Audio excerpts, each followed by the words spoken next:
ঈদ মোবারক। সবাইকে জানাই ঈদের শুভেচ্ছা। আশা করি সবাই ভালো আছেন।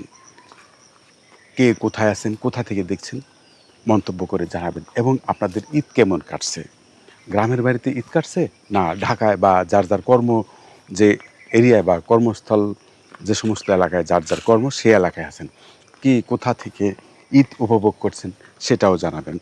আমি ঢাকায়, আসলে মূলত আমার গ্রামের বাড়িতে যাওয়ার কথা ছিল, কোনো একটা কারণবশত ঢাকাতে ঈদের দিন থাকতে হচ্ছে। তো ঈদ উদযাপন মূলত গ্রামেই করব। আমার ঈদ উদযাপন হবে আগামী দিন। তারপরেও বাচ্চাদের নিয়ে আসছি আমি এই যে উন্মুক্ত জায়গাটা একটু দেখাও। এই যে উন্মুক্ত, কি উন্মুক্ত!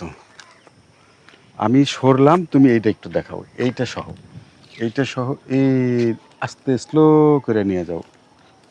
হ্যাঁ, left side, slow slow slow slow. দেখছো এত সুন্দর দৃশ্য, মানে এগুলো দেখলে ভালো। তুমি একটু ওই সাইড থেকে এই সাইডে, কারণ সরাসরি সূর্যটা পড়ে যাবে তো। হুম। তো যাই হোক, ঈদ সবার জন্য আনন্দের নয়, কারো কারো জন্য কষ্টের হয়। যে সমস্ত পরিবারে অসুস্থ আছে, যে সমস্ত পরিবারে ঈদের দিনও অনেকেই ইন্তেকাল করেছেন, তাদের জন্য তো ঈদ আনন্দের নয়।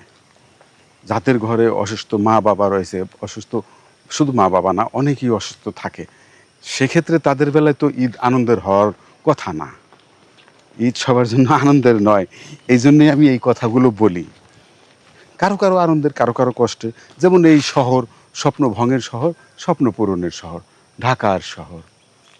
খুব ভালো থাকবেন। আবারও জানাই ঈদ মোবারক।